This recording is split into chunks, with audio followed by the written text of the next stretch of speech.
Welcome back to another episode of content.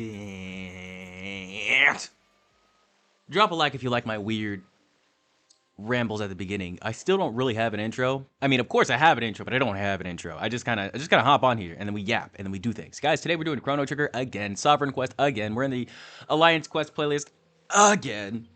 Because this thing is long, just like life. It's a little long, it's a little short, it's a little hard, it's a little soft. At times. But this time, we're doing a fun thing. I like fun things. We have all the Sovereign armor. We have completed the first section of the Triad, or the first and second section of the Triad. We have our armor. We have our shield. We know how to lock in, and we know how to be depressed. Which is pretty great because now we're basically just gonna try to be the champion, right? You're gonna try to be the champion already. We're gonna do it, and to do that, we have to prove ourselves as the Sovereign. As you can see, here's the Sovereign equipment. It looks pretty cool. It's all right. The stats aren't there, but you know that's not what it's about. I forgot to equip the shield as well. But yeah, using this, we're gonna go to the midst of the pyramid. In the Gobel Desert over there in the Duaka continent, because that is where the Sovereign trial is held. And essentially, guys, this is like Mega Man. This is like some Mega Man type shit, right? Got a boss rush of all of the version 1 bosses. That's why you have to do all of the key emblems before you even start on this quest. This was indeed one of the first super bosses ever. I think this guy was just... He was just there. He was just chilling, you know, as soon as the game opened up. And essentially, because of that, a lot of publications and top 10s included in Dragon Quest boss history, because this is going down in Dragon Quest boss history as one of the hardest, you know, back in the day. Now, of course, today, 2025, you're gonna see me defeat this guy solo by myself with no other party members. You used to have to do this with 8 people. Ish or so. Nowadays, you really can just do it with your companion AI. They don't even really need to be that high a level. You could be like around 100 and still handily take them down. But as you know, of course, the level cap used to be below 100. So as you can imagine, if this guy was out basically initially when the game released, he was not easy. But essentially, what we're doing is preparing for the first fight. And yes, there is a third section. Like I said, there's a third section of the lock-in. You can go back to the other sections to see what's going on. So this quest really isn't over. But after this, we'll go into the Calamity and fight our good old... I think he started off in Dragon Quest 4, but he's been a super boss in so many Dragon Quest games. He's just kind of like... S-Dark is just here. He is here to stay, and we love him. And yeah, over here, we're traveling into the Sovereign's Temple. We're just going to fight a bunch of bosses. Now, they are all basically the same strength and competence as they were back in the, you know, version 1 areas when you fought them. There's no, like, upgrades or anything. So you're basically just going over, like, 10 bosses over super easily. And by the end of this, I do get a little tired of it ending so damn quickly because Magnus is kind of crazy. So I did go solo on a few of these with just my ranger healer. But other than that, we're mostly just rocking out, sliding through, destroying all monsters, and having a good time.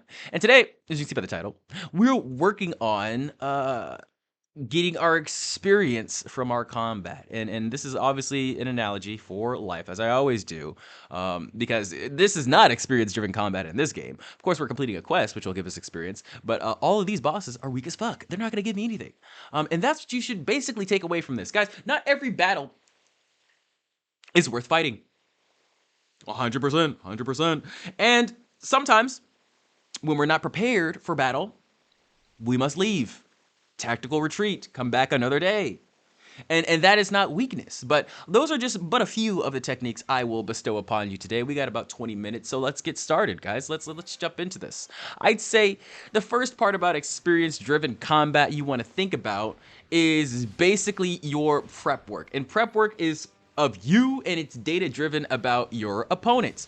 You know, what do they value? What do they truly look at in life? What is their unique perspective? Do they have the ability to look from different perspectives? And oftentimes, like I said, this is experience driven combat. Oftentimes when we do this prep work, we realize the combat is not worth it. Okay? Because unlike in video games, in regular life, you can't just go up and kill people if they're retarded. You can't. You can't. As much as I wish we could, as much as I've dreamed of being able to do that, you know, stably and responsibly, you can't. Okay? You have to defeat them with your words and your arguments. And some people are undefeatable. I'm not saying their HP is crazy high. I'm not saying anything like that. I'm just saying they have all these status effects and buffs that they instacast that just make them a monster, essentially. And when people cast these retarded instacast buffs of I'm handicapped, trans, all this bullshit, whatever instacast buff they have, you know, you have to realize it's not really the argument they're attacking, okay? It's not really the argument they're defending. They're defending some weird, stupid ideology connected to a community that they feel safe in. So that's the thing, guys. Not every battle is worth fighting because you don't want to move people out of their houses unwillingly. That's kind of fucked up. Okay, that's kind of fucked up. Now it sucks because I feel like if gatekeeping was the way it was supposed to be, then they wouldn't be in these communities and they wouldn't feel so ideologically captured by everything the retards say and feel like they have to regurgitate it to stay there, or at least be silent and not refute it to stay there.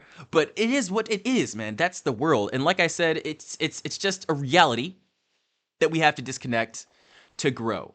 You know, we have to find our peace in the silence in order to actually elevate, because there's not a lot of ways to actually get better or heal through the chaos. You kind of have to cut a lot of things off. You kind of got to go a little bit nonverbal, especially if you have a lot of care or love about something.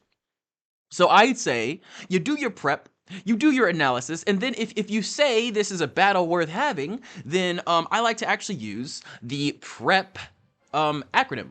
PrEP stands for things, right? Right. So PrEP stands for point, reason, example, and lastly, pitch. So if you use this format and you just, you know, build your thoughts real quick, you can essentially build a reason or an argument or even a conversation point. You know, if you're just casually talking to your friend about, I don't know, why they shouldn't date this girl. Yeah, that's a good one to start on. So you're casually talking to your friend who's like, I don't know if you should date this girl. And then he asks you, like, why do you think I should date her? And then, so here's what you do. You start off with the first one. P is point. She'd be like, why shouldn't you date this girl? Well, I'd say she exhibits a lot of narcissistic characteristics that could get in the way of your personal goals. You could do it like that, but give yourself time. You know, take a pause, rephrase the question a little bit, and really try to understand where they're coming from with the question, because you realize you can ask the question in so many different ways. And so many different ways are there to ask one simple question, and you'll get a lot of different responses. So you got to look into your speaker and be like, they may be asking this question. And especially if they're a woman, this is so fucking pertinent. This is so fucking pertinent if you're a woman. They may be asking this question, right? But what they really want as a core response or a value is a lesson, okay, that may or may not even pertain to the question they're asking, right? So the next thing you have to do is give a reason, and this can be in a lot of different ways, okay? So the reason why, you can basically give them data, or you can give them an anecdotal after your reason. But reasoning just has to be sort of a concept, or like, let's say if you're about to fight a boss in a video game, you know, your point would be, I will defeat this boss, and then your reason would be, here's how I'm gonna do it, you know? Your reasoning is what attacks and methods you're gonna be using. So I said it's gonna get in the way of your goals. I'd be like, hey man, you're trying to be, you know, this entrepreneur type person and help a lot of people and grow in your skills. And I feel like just from the favor she's asked, from the time she's taken away from us as friends, And from certain, you know, tendencies of vanity and all this shit, I feel like it may distract you from your path. You know, you're doing good things right now. You could also give reasons for their environment, where they're at, you know, the state of not only them, but the world right now. You could give a plethora of reasons, and then here's where we back it up with the E. Example, you give the anecdotal, or you give the data points, you know? Something to back up these statements. Because I could just say, oh, she's vain, but, you know, if I back it up by saying, hey, man, she just bought a $1,000 bag yesterday after she bought a $1,000 bag a month ago. You know what I'm saying? Like you don't need, like, what did the bag explode a month ago? Like, what happened? You know, she goes out for boba tea every day. I don't know, man. Whatever it is, whatever you see, you know, or you could go anecdotal and be like, hey, man, look at her last boyfriend. You know, what happened to that guy? You know, just think about it. There's got to be a reason that she's 32 and still isn't, you know, locked down with someone, and all of these things. And then, of course, lastly, you want to tie it up with the pitch. Okay, he's like, I think you should just really sit down with her, have an honest conversation about what both of you guys want, and see where you want to go. You know, the pitch is basically what you are saying they should do. You know, your suggestion for how to move forward. And oftentimes the pitch can even be a back to the point. You know, you back to square one, essentially. And what you want to do from your pitch is you don't want to end it there. From the pitch, you have to segue to an open-ended question because you want them to speak, you want them to be heard, and you want them to be acknowledged, okay? The worst thing that you can do in an argument is to mute your opponent in whatever way, is to dim their light in whatever way, because that's not how you win arguments, okay? Even if you're right, I think I've said this before on the channel, but even if you're right, if you act like a crazy, angry asshole, people are gonna boo you. People are gonna tell you to get off the stage, okay? You can't shame someone into knowledge. A lot of my teachers actually tried to do that. They tried to shade me into knowledge, into compliance, you know, shame me into acting like everybody else. You know me, man. You've been on this channel before. I don't conversate like other people. I don't relate like other people. And I definitely don't fall in line and behave like normal people, especially physically. That's my favorite part of life, okay? And I've realized I like third-person games so much because I play the ultimate FPS, okay? This is real life. This is the ultimate FPS. And all in all, I view it as a video game. I view it as an FPS, but in reality, my real self, my real soul, my essence is in third person. Because I feel like I can see that perspective. I feel like whenever a challenge comes, it's just, you know, it's just another level. You know, I've kind of disconnected from me being an actual like character in here and connected to me being the thoughts and voices behind the character. Because honestly, I'm crashing out. I'm crashing out if I'm just gonna be real and honest with you guys, and I cannot care as much as I normally do. If I do, I'll crash out even more, and it's just not gonna look good. It's just not gonna look good, healthy, stable for me at all, and I don't think it'll be helpful. So, whatever we do, gotta realize that it's not that serious, and whatever works for you to help you realize that it's not that serious, you should get into. You should probably adhere to and just lock in on that. You know, I have to be kind to my inner child, so that this nourishment that I'm feeling right now in this moment doesn't go away. And that's what you got to realize, man. Your inner child is a fruit tree. You know, you gotta pick those fruits. You gotta nurture that tree. You gotta treat it like a friend. You know, you have to talk to your plants, and if you don't, it's just gonna be a lot less fruitful for you in the future. You know, these are the people who age less gracefully. These are the people who have the midlife crises. These are the people who, you know, get to 30 and then start crashing out and getting angry at everybody, and then suddenly they have a huge health craze, and, you know, you don't know what's happening to their hearts. But you really do. You really do. And this all comes to basically, I think this is a military term, essentially. This is another acronym. It's bluff. You want to build up your bluff, okay? And this is basically just a small acronym to say that the bottom line is up front. So bottom line, you guys know what bottom line means. You know, like this is essentially what we have to do. This is the down to brass tacks, essentially what we need to get done. Bottom line, this needs to blah blah blah. And essentially with every argument on your segue, on your form, you just want to build up to that bottom line up front and make sure you state that in your first point. And as far as my first point goes for this talk, I'd say it's definitely that all battles do not give us experience, okay? Sometimes in the midst of the battle. But that's the thing about life, man. You can't be too particular. You can't be too steady and too exact in your formats. You kind of just got to let things happen and naturally move through it, knowing that you're making the right choices. You know, not being like, oh, am I doing it? It's like, no, man, everything in life happens for us. If you are confident in your choices, and you're confident that you're going to make even better ones in the future, then that is simply what will happen. And sadly enough, we always have to make bad choices. I don't think there's anyone in the world who has just made it through. It's just like, yeah, none of my choices have been bad. What are you talking about? What are you talking about? What are you talking about, man? I always hit on sixes, 100%. You know, even me with this channel, it's not like I upload every freaking song that I make. It's not even like I finish every song that I make. I do start a lot of them. You know, some things I start and I'm like, we could do something different with this, you know, or we could go with a different instrumental, we could go with a different song, whatever. Nobody hits 100% accurate. Kira. Nobody drives a car of a Kira every time. I don't know. I know what I'm talking about. You know, I can't even speak right 100% of the time, right? It's a flow. It's a process. You have to be okay with the failures. You have to actually love the failures. You have to like the failures more than you like winning. You have to literally fall in love with getting fucked in the ass. Yeah, getting your booty violated by life. It has to be fun for you. It has to be fun for you if you want to grow.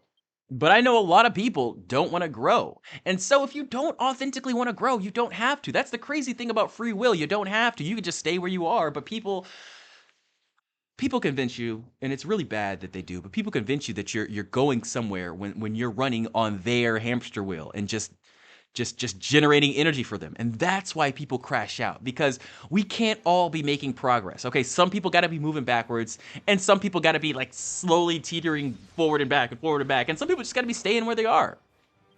But acceptance of this fact is what will free you. It's what will free your inner child.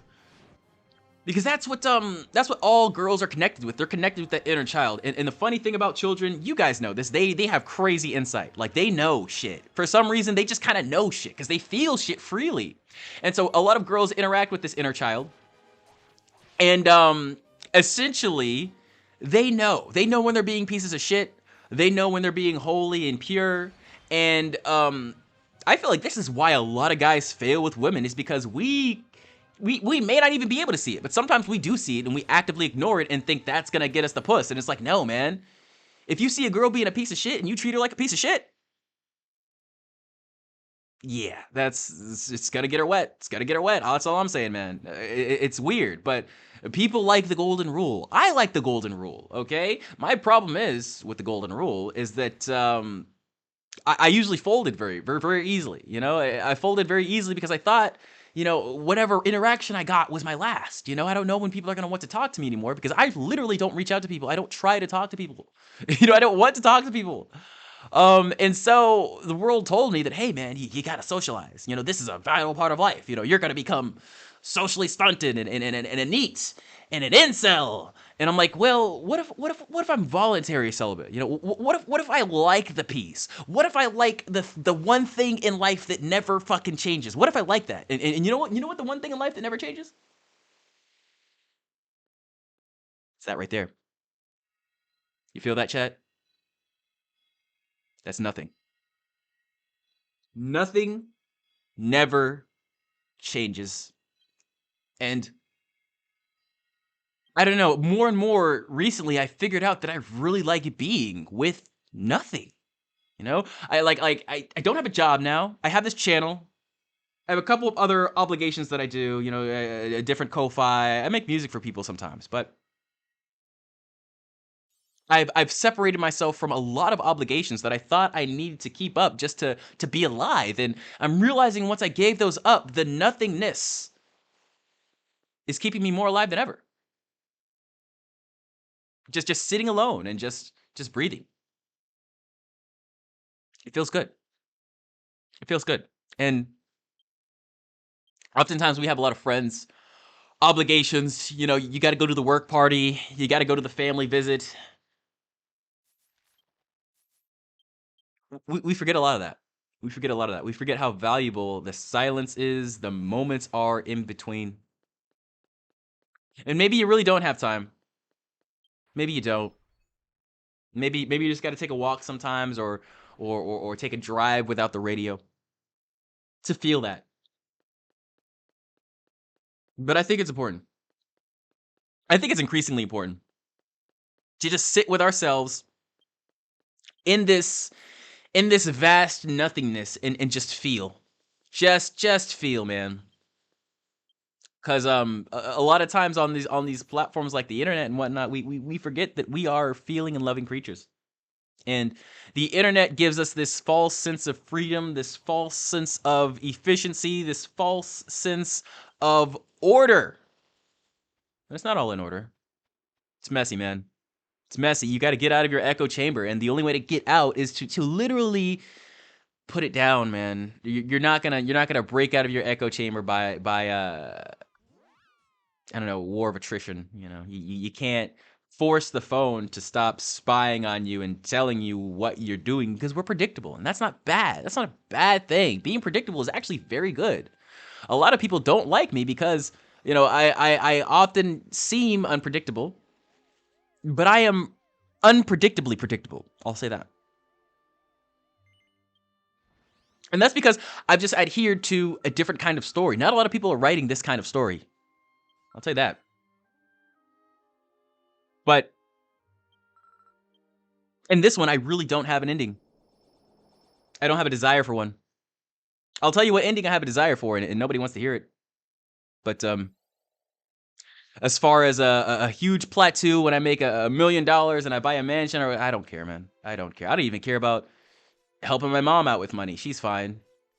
Family's fine. I just want to go. Just want to go. And so I will go. I'll leave you there. This has been experience-driven combat. Remember, guys, not all battles give us the plethoras. Thank you, and I'll see you next time.